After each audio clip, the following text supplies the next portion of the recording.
Murakoze mukomeje kubana natwe kudukurikirana kuri Birasohoye TV. Uyu ni wa mwanya wacu dukunda cyane wo kugira ngo tuganire ku butumwa bwa Yesu Kristo, kugira ngo mujye mubasha kudukurikirana umunsi ku wundi. Amazina nasanzwe ni yandi Ntagisanimana Gabriel.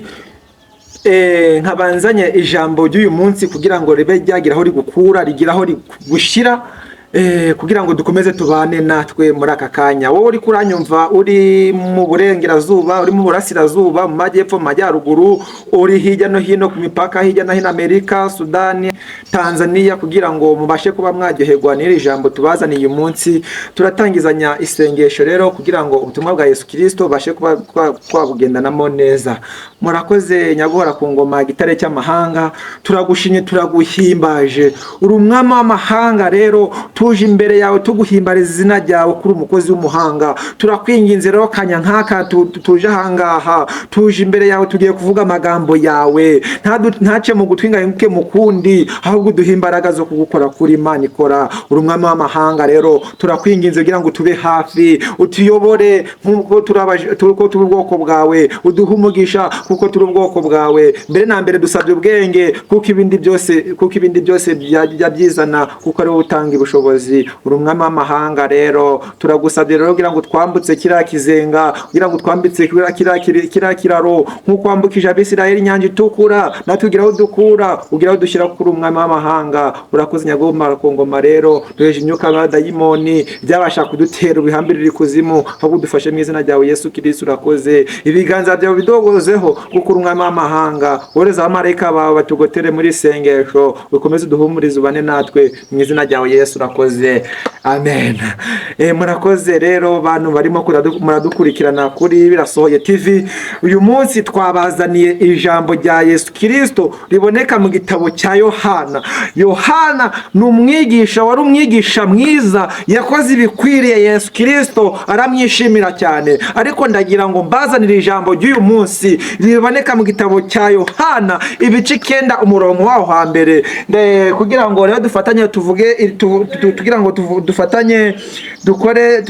ngo dufatanye iri jambo rya Yesu Kristo riboneka muri Yohana ibice 9 umurongo wa mbere. Umutwe w'amagambo uravuga ngo Yesu akiza uwavutse ari impumyi. Nawe muntu uri ko ufite ubumuga muri iyi minsi, uri kurumva araho ufite inenge muri iyi minsi, witinya kuko uri kumwe na Yesu Kristo. Arahoja guhumurize, araja gukura hiye byose kugira ngo ubashe kubasubira mu murongo wa Yesu Kristo. Umutwe w'amagambo twawusobanukiwe ngo Yesu akiza uwavutse ari impumyi. Umurongo wa mbere haravuga ngo akigenda abona uwavutse ari impumyi. Uwo ni Yesu Kristo. Ngo akigenda ngabona uwavutse ari impumyi.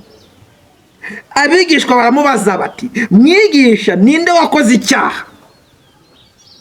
Yesu yari kumwe n'abigishwa, akigendagenda banyura ku muntu wavutse ari impumyi.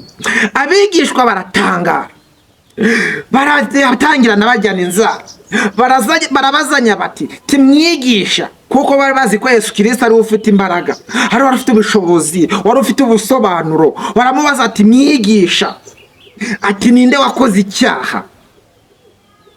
Abigishwa barabazanya bati, mwigisha, ninde wakoze icyaha, n'uyu cyangwa n'ababyeyi be ko yavutse ari impumyi? Icyo ni ikibazo babajije Yesu Kristo. Ngati ngo n'uyu cyangwa n'ababyeyi ngo ko yavutse ngo ari impumyi? Yesu arabasubiza ati, uyu nta cyaha yakoze cyangwa ababyeyi be. Yesu yarabasubije ati, ngari uyu ngo yavutse ari impumyi, ngo ntago ari wakoze icyaha cyangwa ngo ababyeyi be. Ngo uyu nta cyaha yakoze ngo cyangwa ababyeyi be, ngahubwo ngo nukugira ngo imirimo y'Imana yerekanirwe muri we. Amen, haleluya. Muri make, irampumyi ikigendagenda ari kuri muhanda, abigishwa bari kumwe na Yesu, ko ari kugira ngo imirimo n'ibitangaza bya Yesu Kristo bigaragare ko ashoboye byose, ko ari umwami w'abami, ko ari umwami w'amahanga. Arababwira ati, ngo suyu wakoze icyaha kandi si nuko ubwo ababyeyi be, ngo nukugira ngo imirimo n'ibitangaza byerekanirwe muri we. ngo nkwiye gukora imirimo y'uwantumye hakiri ku manywa, bugiye kwira n'igihe umuntu atakibasha gukora. Ayo ni amagambo ya Yesu Kristo. Ngo nkwiye gukora imirimo y'uwantumye hakiri ku manywa, bugiye kwira n'igihe umuntu atakibasha gukora.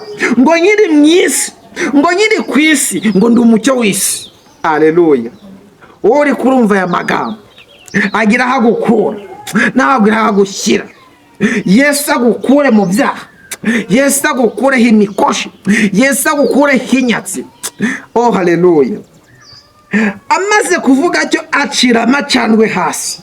Ni 6 tugezeho. Ayatobesha kondo akamusiga ku maso. Haleluya. Ngo Yesu Kristo ngakimara kuvuga ayo magambo, ngo nyiri ku isi ndi umucyo w'isi, ngo yaciye hasi ngamacanswe ngayatobesha kondo. Haleluya. Ngayatobesha kondo akamusiga ku maso. Aramubwira ati genda wiyuhagire muri kiriya kidendezi cy'Isorowamu. Isorowamu ni ikidendezi gisobanura ngo, hasobanurwa ngo yaratumwe. Haleluya. Kira ni ikidendezi gisobanurwa ngo yaratumwe. Yesu Kristo nuko agenda uwo mubembe nuko agenda ariyuhagira agaruka ahumutse. Haleluya. Yesu Kristo yamaze kumusiga kariya kondo ku maso, akigenda ngo niyuhagire muri kiriya kidendezi, avayo aza yahumutse. Abaturanyi buriya mubembe sasa. Aya magambo ndayakunda cyane. Haleluya. Aya magambo akunezeze nawe aho uri hose uri kuranyumva. Ngabaturanyi bawa mubembe n'abamubonaga kera aho asabirizaga, kuko uriya mpumyi yabaga ku muhanda isabiriza, ariko abaturanyi be bagendaga bamusanga ku muhanda. Uwo asabye yamuteraga umugeri, ati uriya ntabwo yavuka muri uriya muryango. Uwo yasabirizaga amutera umugeri, ngo turiya ngo nitaho tumuzi, ariko Uwiteka aza kubana nawe, aza kubana nawe, aramwiyegereza ati mwana wanjye nzabana nawe, kuko yari yarumvisha ati ngo naratumwe. Haleluya.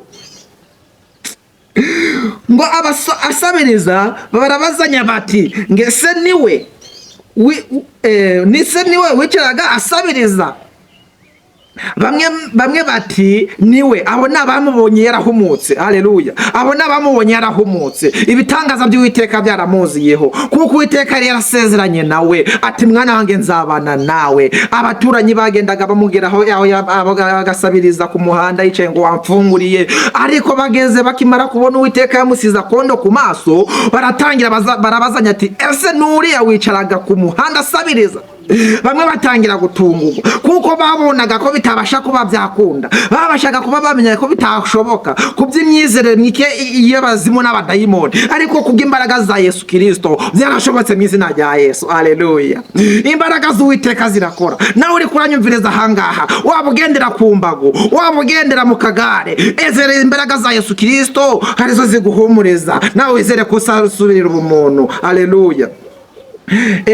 Turi kwihuta dukomeje. Bamwe bati niwe, abandi ngo siwe. Abo ni babaturanyi.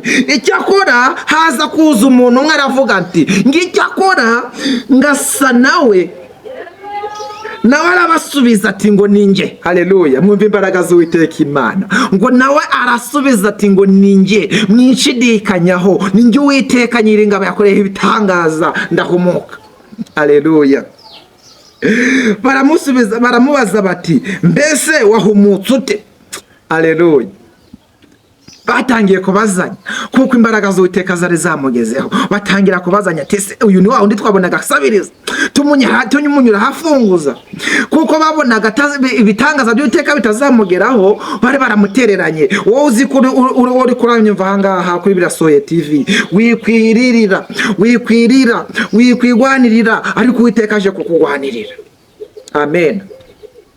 Iri ni ijambo ryageraho rigukura. Iri ni ijambo ryageraho rigushyira.